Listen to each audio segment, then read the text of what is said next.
I kind of fell in with the wrong group of friends, and ultimately my grades suffered, which forced me to move back home to the Farmington Hills area and spend a semester living with my parents and going to Oakland Community College.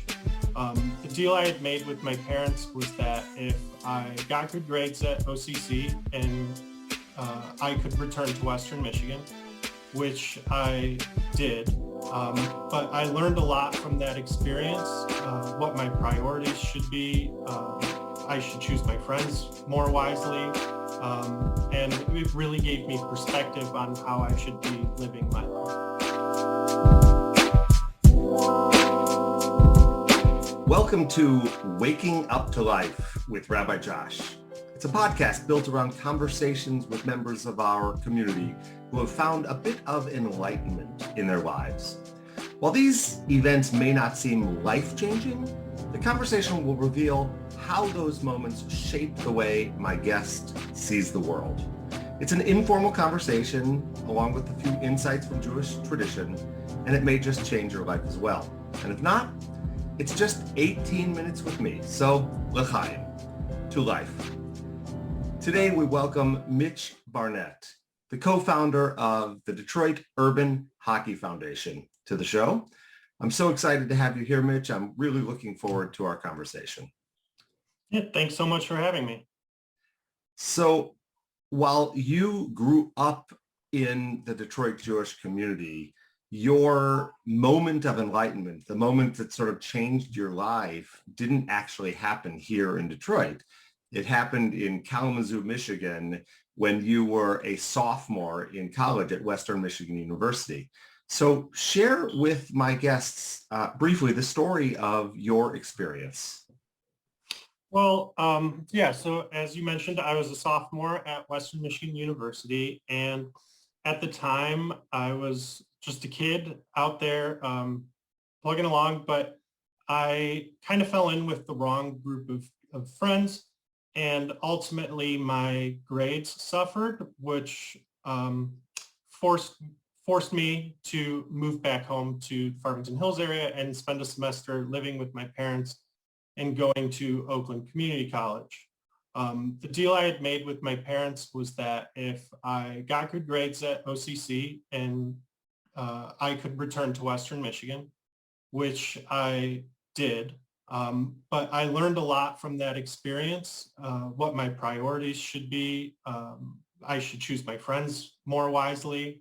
And it really gave me perspective on how I should be living my life. And looking back, I think that moment probably set you up to change course a little bit and to move in a different direction. So what was the impact in the long term for that moment? Yeah, so I started school as a journalism major, and then, came home and really was trying to figure out what I wanted to do.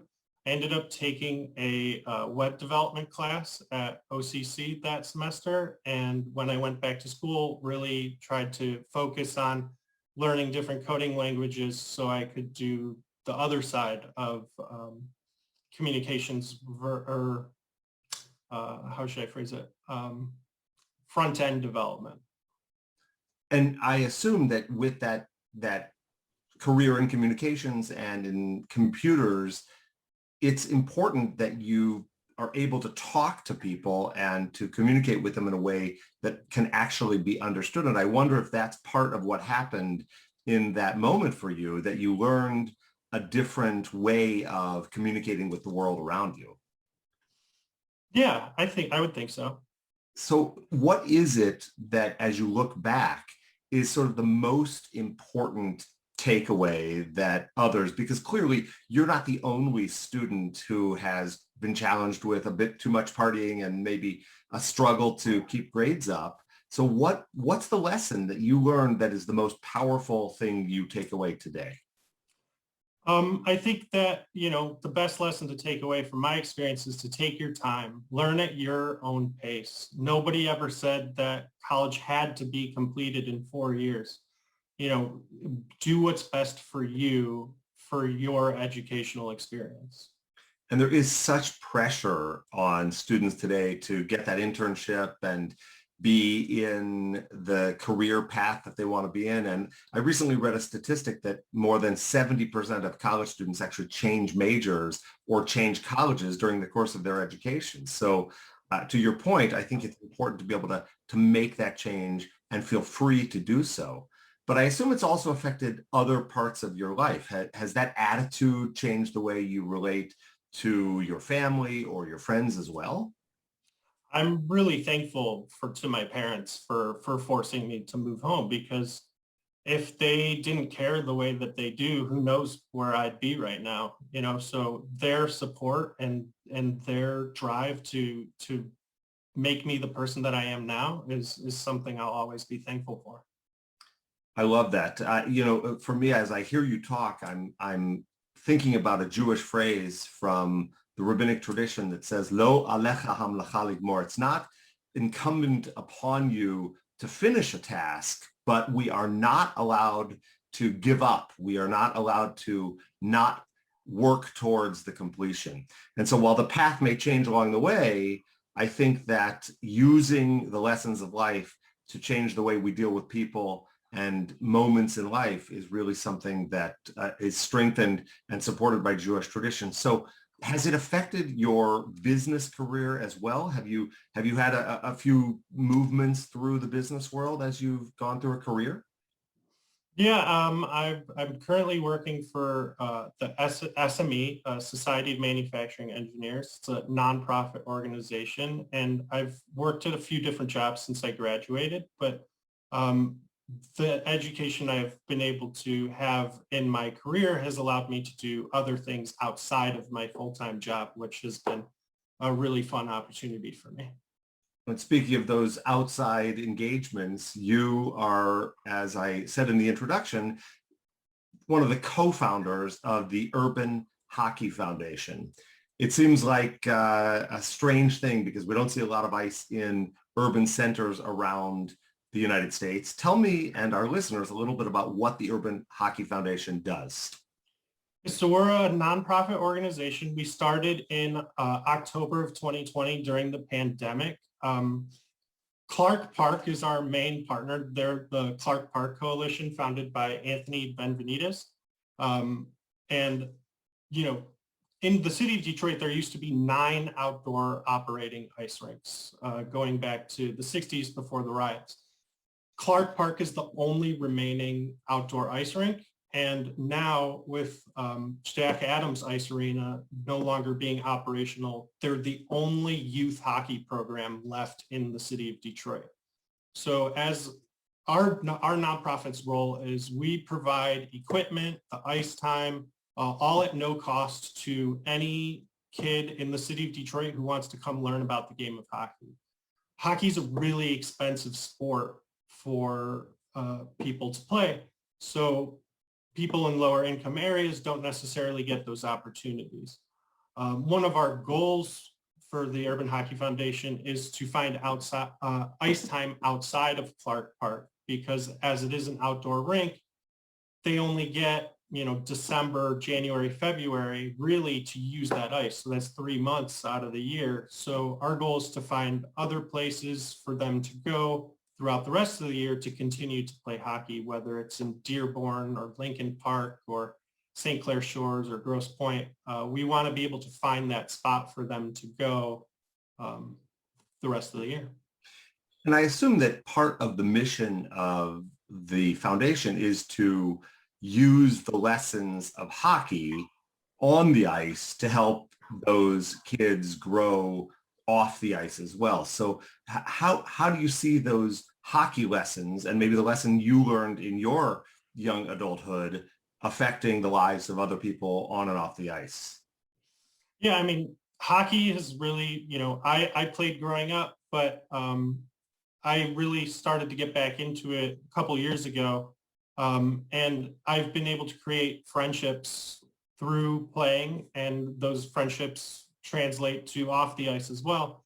So, creating that sense of community is really important to us, especially in the Southwest Detroit area where a lot of people, you know, necessarily aren't seeing their parent. A lot of the kids who come necessarily haven't seen their parents in a few days, or they don't know where they're getting that next meal from. We want to be able to help those families off the ice as well as on.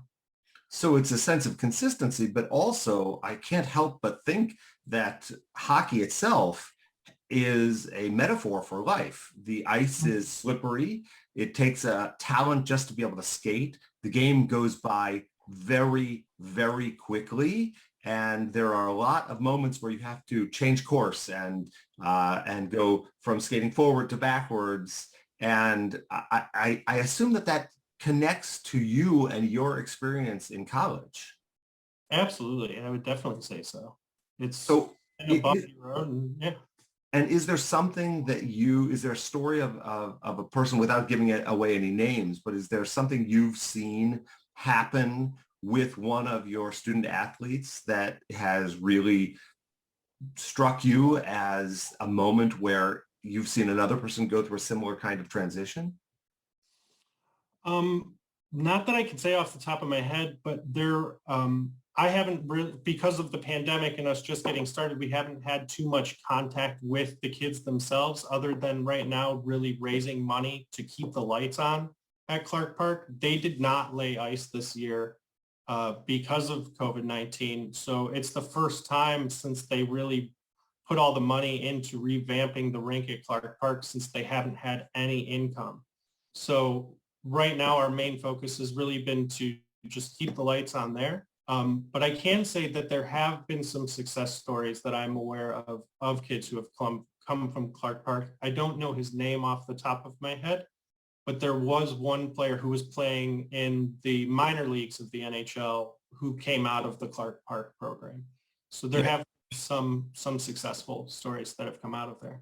And it's phenomenal to hear you talk about it and see that excitement of the future, that once we are able through the foundation to turn the lights back on and get ice laid and have it maintained through the course of a winter time, it will give a proving ground for young people in the city of Detroit to be able to use their skills on the ice and then apply them off the ice. And I assume that the lesson is exactly the same as the lesson of your life, which is don't give up.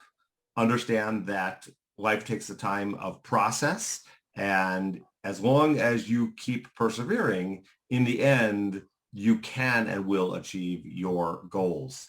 So I guess that brings me to the next question for you as an individual. Where are you going next? What do you see for yourself, not in terms of specific career, but what are you looking for in your lifetime where you think you'll apply those lessons you've learned?